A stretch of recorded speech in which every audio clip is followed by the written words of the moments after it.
And you can have your own system, your own way. You don't have to listen to somebody saying, look, man, you can only do stuff this way. Another thing that happens often, and we see this a lot, especially with athletes that are really tall, and especially in football, you see like the blind side, the tackles. A lot of times those offensive linemen, those guys are so tall all the time. And you don't see it as much in basketball. I think the basketball players they're usually lighter. Football players are not only tall, but they also are pretty goddamn heavy a lot of times. And you see that inside ankle bone kind of flat. And then when they push back and they go to block somebody, that they're kind of almost pushing off of that. And then some guys perform really well and they play really well for really long periods of time in that, kind of junky position.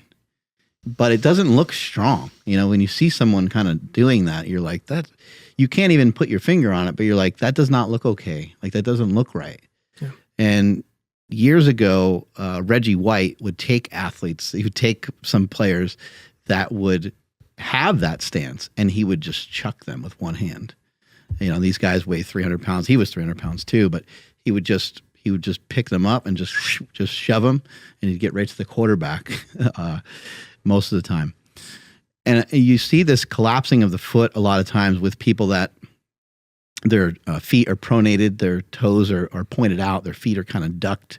And then as they walk, sometimes they collapse inward on those ankle bones. And then they're not only that, but the foot starts to appear to be really flat from just kind of always, I guess, having that area compromised. And you see these positions. So that's been a big thing. I know Kelly Starrett has been preaching this for a long time, having your feet straight. I've heard a lot of other people bring this up and kind of highlight this, but when we had Squat University, he was talking about this quite a bit. And I think that if you're open-minded and you start to think about all the different systems that are out there, and I think you can kind of pick stuff off of each one. You can say, this makes sense for me right now. This makes some sense for me right now. This makes some sense for me right now.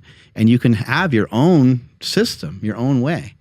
You don't have to listen to somebody saying, look, man, you can only do stuff this way.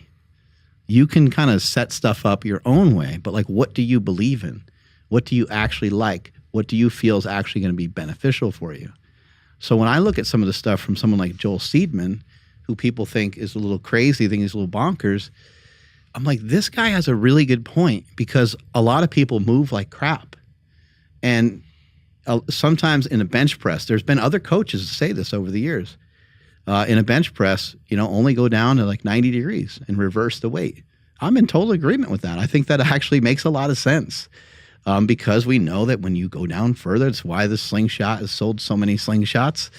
It's because it's a device that was necessary for a lot of people. A lot of people were in a lot of pain from the movement of bench pressing. Frat Project fam, this episode is brought to you by Vivo Barefoot Shoes. We've been wearing these shoes for almost a year now. They're flexible.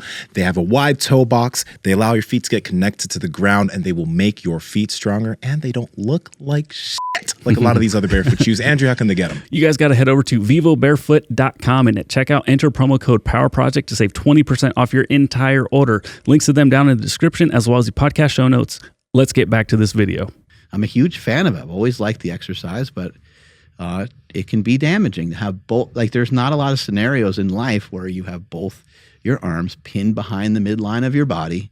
Your elbows are behind the midline of your body, and you have a ton of weight across your chest. It's just not.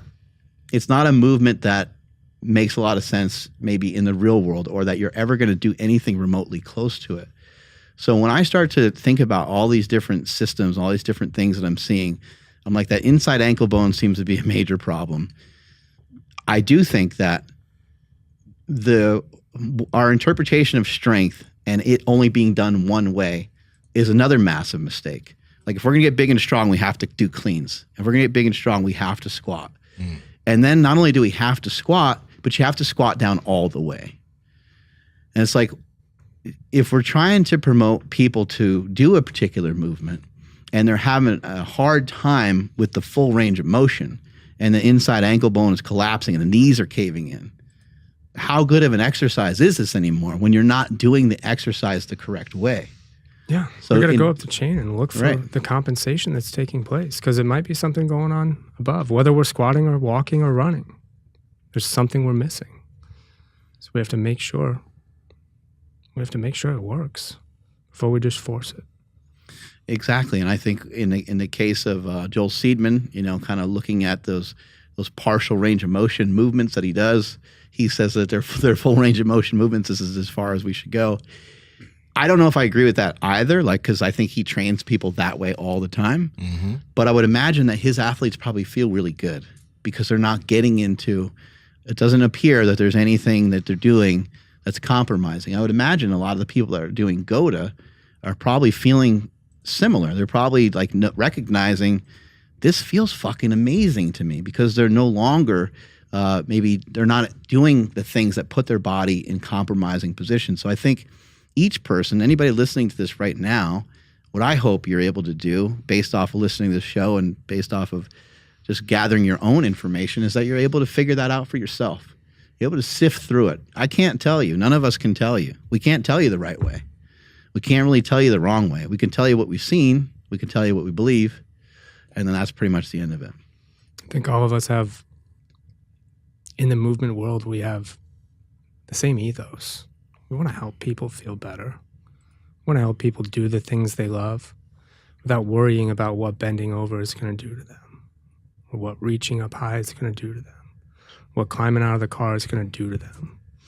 And this goes for athletes too. Mm-hmm. I admire guys who are strong and fast and all of that, but there's more to life than just sport. And I want you to be able to decide to retire instead of your body retiring you.